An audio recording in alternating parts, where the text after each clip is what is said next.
Ok, je lance AZERTY. Internet? Ah bah je sais pas ce que ça veut dire. C'est comme un énorme Minitel. Internet, c'est le nettoyage. Notre Zoom est consacré ce soir à un voyage orbital qui porte le nom d'Internet. Quand on parle d'art, en général, numérique et technologie ne sont pas les premiers mots qui nous viennent à l'esprit. Pourtant, des artistes qui utilisent des outils numériques et technologiques, ça existe. À Rennes, par exemple, le festival Maintenant voit le jour sous un autre nom en 2001, avec pour ambition de proposer d'abord des ciné-concerts autour des relations entre images et musique. Aujourd'hui, le festival propose concerts, installations et expositions autour de l'art, de la musique et des nouvelles technologies. C'est donc dans le cadre du festival qu'avec Guglielmo, nous avons pu rencontrer Benjamin Le Baron, co-créateur de l'installation Instabilité. Ensemble, nous avons pu discuter de son œuvre évidemment, et de la place qu'occupe aujourd'hui la technologie dans la sphère artistique. Bon, avant d'aller plus loin, laissez-nous vous parler de l'installation de Tristan Ménez et de notre invité, musicien sur le projet, Benjamin Le Baron. À l'origine, l'œuvre était une performance dans laquelle Tristan jouait avec un mélange d'huile et de peinture pour créer des images sur lesquelles on y voyait des gouttes tomber. Sur scène étaient visibles des tableaux en mouvement accompagnés d'un fond sonore de Benjamin réalisé en live. L'installation en revanche est une sorte d'évolution. Imaginez que vous entrez dans les théâtres de Vieux-Saint-Étienne à Rennes et vous vous retrouvez dans un espace sombre et immersif. Et une vidéo est projetée à grande échelle sur une toile. Dans les images, il y a des sphères de gouttes colorées vues de haut, tantôt statiques, tantôt en mouvement, qui se séparent ou se confondent, immergées dans un liquide moins dense. Comme de l'eau dans l'huile, une musique électronique semble appeler les vibrations de ces gouttes. Puis, une grosse goutte tombe au centre et la musique change de ton et de rythme.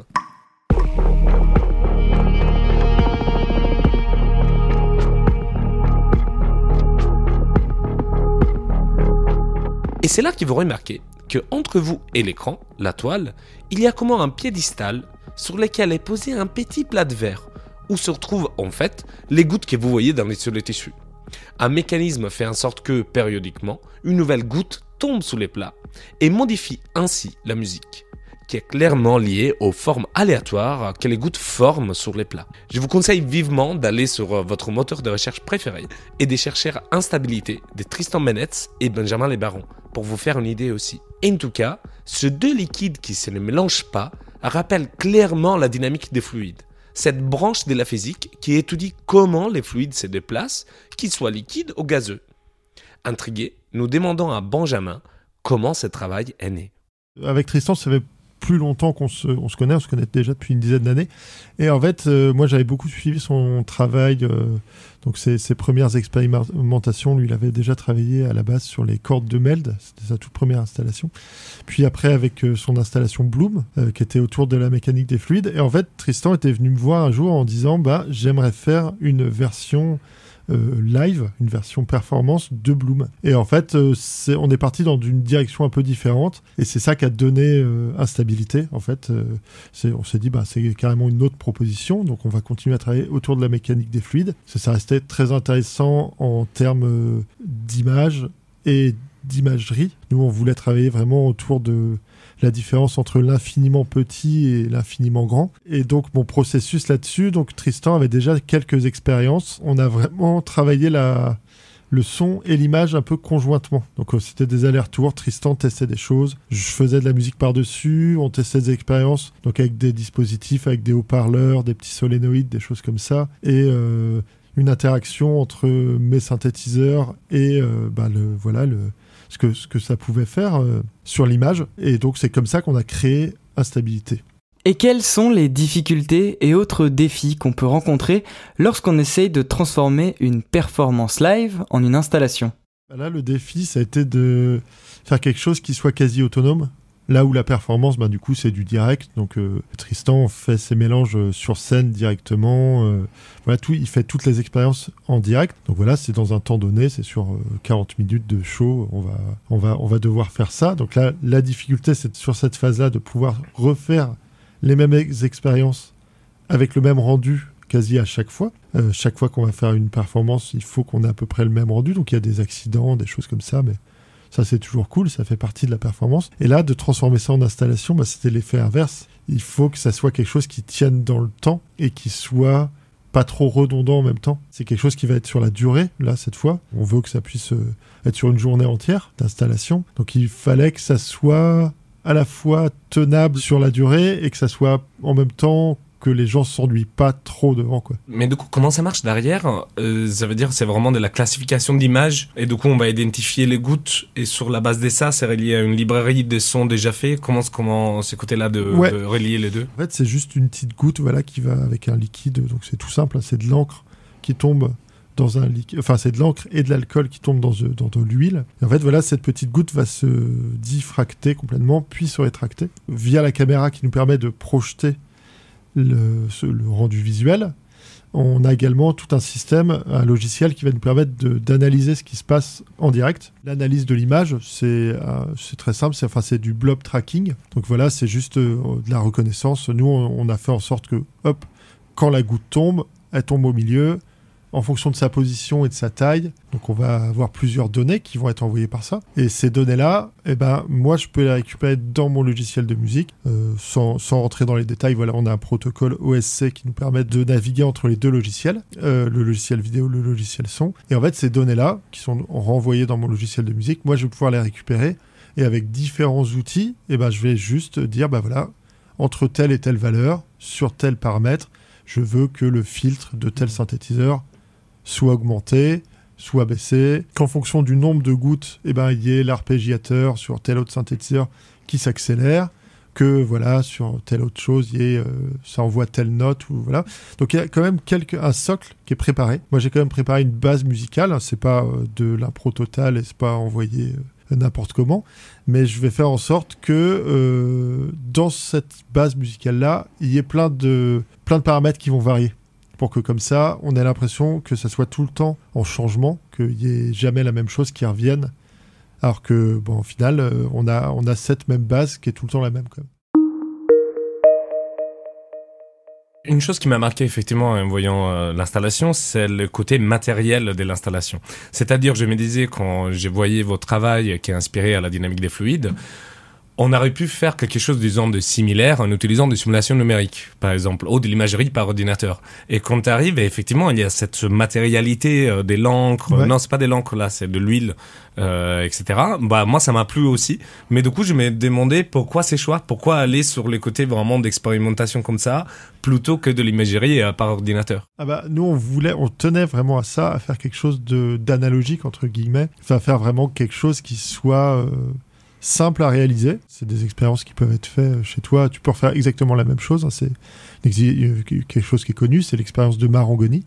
Nous, on voulait quelque chose qui soit simple à réaliser, simple à reproduire, et surtout, on tenait à ça, à ce rapport vraiment entre la matière, entre quelque chose de tangible, et en même temps, ce rapport à la technologie et au numérique. C'est quelque chose qui nous intéressait. En fait, nous, on est vraiment aspirés à fond par la science-fiction et par surtout les vieux trucs de science-fiction où voilà, il y a vraiment où c'est pas tout numérique. Quand Benjamin nous parle de son installation, j'ai le sentiment qu'il a fallu un peu de bidouille aux artistes pour matérialiser l'idée qu'ils avaient en tête. En effet, brancher un logiciel d'analyse de liquide à un logiciel de musique, on voit difficilement comment faire sans détourner au moins un peu l'usage de ces derniers. Toute l'installation, tout le module, le dispositif, c'est fait par Tristan en imprimante 3D. Et tu vois, tu parlais du logiciel et de l'interfaçage entre le logiciel vidéo, le logiciel son, la bidouille là-dedans. Et en fait, c'est un logiciel de musique qui est connu, qui s'appelle Ableton Live. Et en fait, on s'est servi d'outils Max. Max, c'est un langage informatique qui permet de faire plusieurs outils. Et il y a carrément un truc dans Live qui s'appelle Max for Live, donc qui permet vraiment d'intégrer dans Ableton des outils Max. Et là, c'est Tristan qui les a codés lui-même ces petits outils-là pour faire l'interfaçage entre le logiciel vidéo et ce logiciel musical.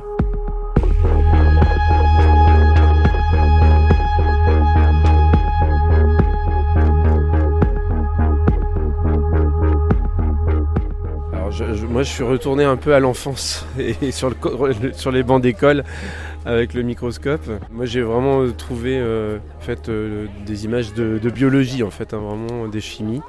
Enfin, c'était pas cosmique, en tout cas, dans mon esprit. C'était plutôt comme des cellules, quoi, des choses comme ça. Vous devez savoir que j'ai personnellement une grande passion pour la communication scientifique. Et le fait de faire de l'art avec de la dynamique de fluide m'intrigue franchement. Je me demande donc quelle est la relation entre la manière de faire de l'art et les contenus scientifiques.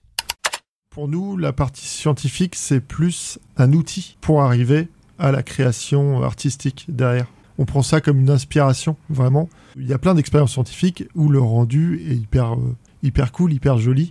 Et surtout sur la mécanique des fluides, tu vois, ça donne tout le temps des formes et des couleurs complètement inattendues, complètement folles. Et donc pour nous, c'est plus une inspiration et un moyen d'arriver à ce qu'on veut faire finalement. Il faut que ça serve le propos. Depuis le début, on assomme un peu Benjamin de questions techniques, de pourquoi ce choix et pas un autre, comme si, quelque part, on recherchait des réponses concrètes à son expression artistique abstraite. Et si on avait tort d'essayer de comprendre comment ça marche ? C'est pas vraiment ce que nous a dit notre invité, mais à un moment, Benjamin a quand même voulu rappeler que la technique, ce n'est finalement qu'un outil, et que c'est peut-être pas ça le plus important. On parle que de technique là depuis le début, mais nous, il y a un autre truc sur lequel on est très très attaché, c'est aussi la poésie dans ce qu'on va développer.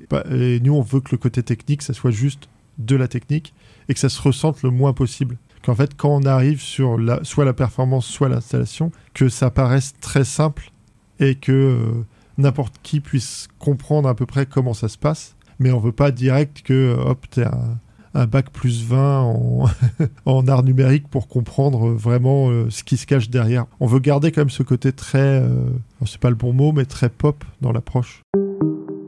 Pourquoi l'œuvre, elle est aussi pop ? On a vu des trucs, nous, dans nos parcours personnels, des expos où, parfois c'est hyper bien, mais des fois, t'es vraiment devant le truc et tu fais...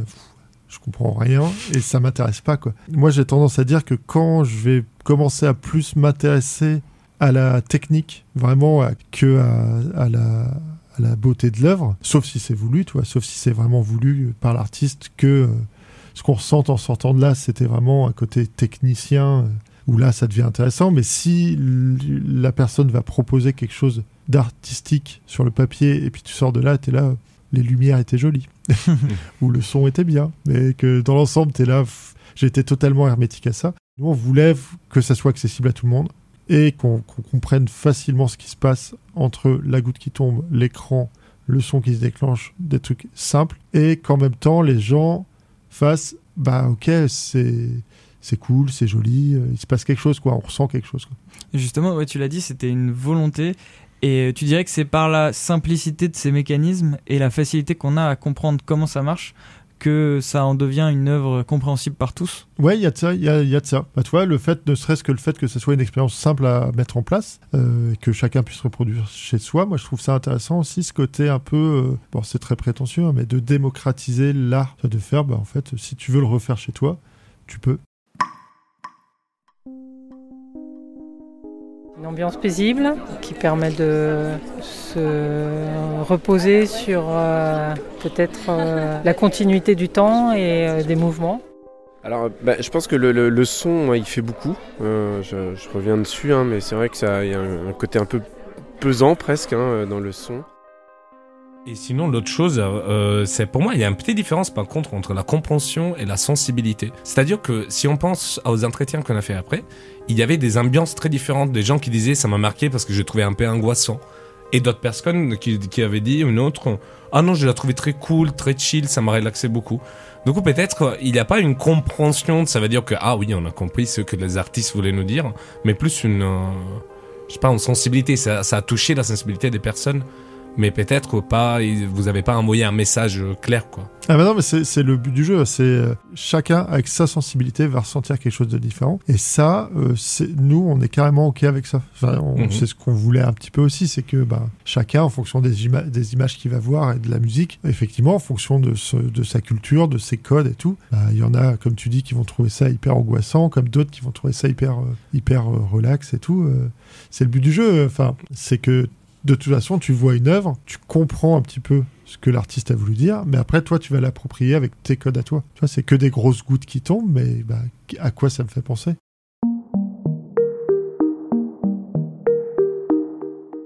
En 2015, j'ai passé mon bac, et pour l'épreuve de philosophie, j'ai choisi ce sujet. L'artiste donne-t-il quelque chose à comprendre ? Cette question, on a voulu la poser à Benjamin, sous une autre forme évidemment, puisque nous n'avions pas 4 heures. En bref, on lui a demandé si son art avait un objectif. Est-ce qu'il cherchait à susciter quelque chose en nous, ou est-ce que sa création n'était que de l'expression pure et artistique, sans intention précise ? Je pense que c'est un mélange des deux. Nous, on l'a fait pour nous aussi, cette œuvre. On voulait quelque chose qu'on trouve intéressant. C'est pas une commande ni rien, c'est vraiment... On avait envie de faire ça, on l'a fait. Mais il y a quand même effectivement un petit côté, tu penses au public, c'est quelque chose qui va être montré quelque part. Puis c'est pas un concert, c'est vraiment une installation. Je pense mais c'est peut-être mon côté musicien qui parle. Enfin, j'aurais plus tendance à faire quelque chose vraiment pour moi. Si c'était un concert, où là vraiment je vais me lâcher, je vais faire un truc, même si les gens comprennent rien, c'est pas grave, c'est une proposition. Mais là, pour cette œuvre-là, vraiment, nous, on a eu quand même en tête de dire, on a envie que ça soit accessible à tout le monde, ça fait partie de l'œuvre. Et pour nous, parce qu'on voulait, on est content du résultat, et pour les gens qui vont le voir, parce que finalement, tu vois, c'est vu que en plus nous, on va pas être là à kiffer sur scène ce qui est en train de se passer, vu que c'est une installation, il faut que ça soit rendu à ceux qui vont le voir, quoi. Je dois admettre que la critique de l'art n'est certainement pas mon fort, et je pense qu'il va de même pour Alex. Et en regardant sur internet, on trouve beaucoup d'étiquettes, telles que art numérique, art hybride, etc. Et du coup, je profite du temps que Benjamin nous a donné pour lui demander s'il peut nous aider à donner quelques définitions. Pour moi, l'art numérique, c'est vrai que c'est un peu fourre-tout, je pense, parce que ça peut être tout et n'importe quoi. Maintenant, beaucoup de choses sont numériques, quoi. Tu vas voir un concert, c'est numérique. Tu vas au ciné, c'est numérique. Si je devais faire une définition avec mes mots par exemple, sur ce qu'on peut voir au festival, maintenant, c'est justement de l'art qui a su utiliser ces outils numériques comme moyen de création. Ça va être ça, quoi. C'est pas l'outil numérique n'est pas seulement un médium, ça va être carrément, ça va faire partie intégrante de la création.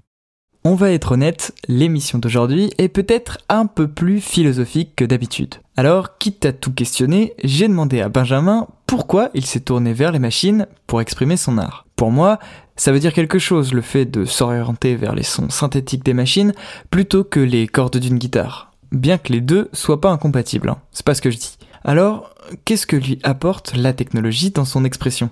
Je pense que l'art, tu vois, la technologie, et c'est notre cas, et c'est le cas pour plein de monde, ça permet d'émanciper un petit peu les limites qu'on pouvait avoir sur avec d'autres supports. Et pour nous, c'est vraiment ça. Moi, à la base, je faisais de la guitare, j'ai appris à faire de la guitare. Je suis pas un super guitariste. Et en fait, quand j'ai découvert vraiment les logiciels informatiques et tout ça, j'ai fait, en fait, j'ai trouvé un nouveau moyen d'expression. Tout ce que j'arrivais pas à faire à la guitare, j'étais là, en fait, là, je peux le faire, je peux le programmer, je peux le jouer d'une autre manière. Et je vais arriver, en fait, à faire sortir les idées que j'ai dans la tête, mais d'une autre manière. Tu vois, pour moi, c'est vraiment la technologie. Pour moi, c'est plus un moyen d'expression. Moi, je l'appréhende vraiment de manière ludique. J'arrive et j'utilise tous ces outils qui sont à ma disposition pour faire quelque chose d'artistique, ce que j'ai envie, quoi. Quelque part, il y a quelque chose de culturel. C'est ta culture, un petit peu, d'avoir été baigné dans ces choses-là, et du coup, c'est le meilleur moyen que tu as trouvé pour exprimer ce que tu voulais faire.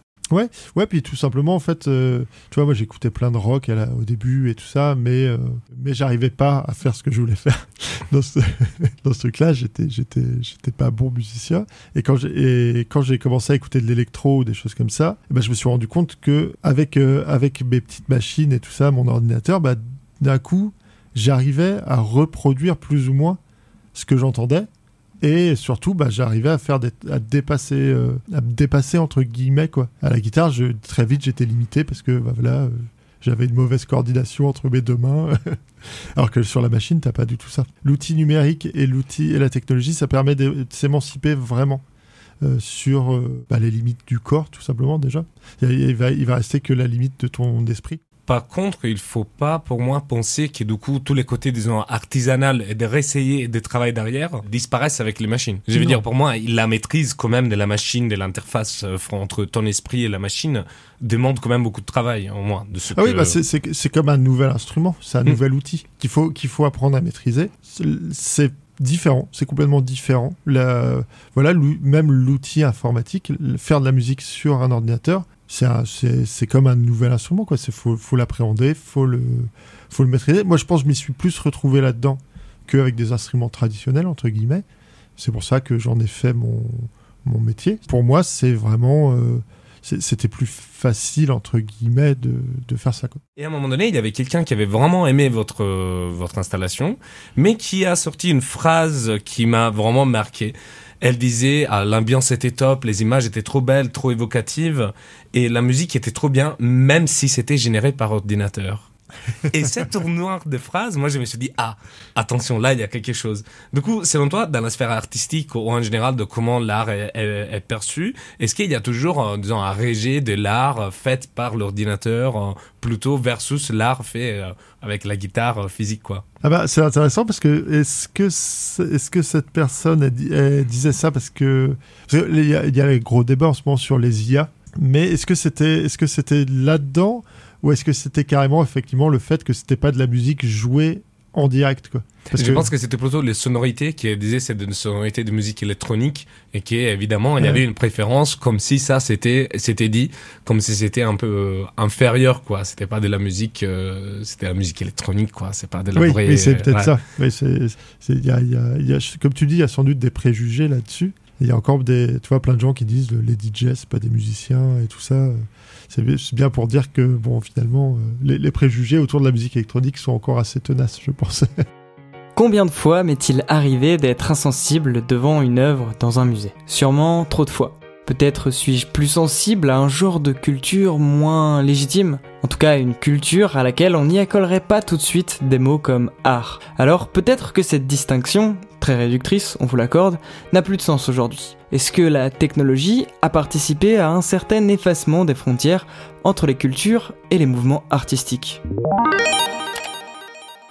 Pour moi, il n'y a pas de culture légitime ou pas légitime. Enfin, il y a de la culture, et éventuellement il y a de la contre-culture, avec des propositions différentes du canon global de la culture contemporaine. Tu vois, par exemple, l'art contemporain, les choses comme ça, qui vont se mettre dos à dos avec des choses comme des trucs plus punk, des choses comme ça. Mais bon, encore ces choses-là, ça sont rattrapées par la culture globale maintenant. Enfin, c'est ça qui est intéressant, justement, c'est que maintenant tout est englobé, quoi. Si tu prends la musique, maintenant il n'y a plus vraiment... C'est à la fois embêtant, je trouve, qu'il n'y ait plus vraiment les choses soient plus vraiment cloisonnées, mais en même temps, à la fois, c'est génial de se dire, il y a des choses qui sont créées maintenant où tout est englobé et ça va créer des nouvelles choses, quoi.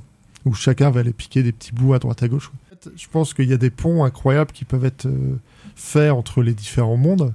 Et que de plus en plus, justement, tu vois, sur des propositions comme le festival maintenant, ou à Nantes, le festival Scopiton, ou des choses comme ça, il y a des lieux qui sont jugés un peu inaccessibles par le milieu clubbing ou le milieu électro, tout ça, qui vont commencer à être... où il va y avoir des propositions dans des lieux comme ça, dans des opéras, dans des théâtres.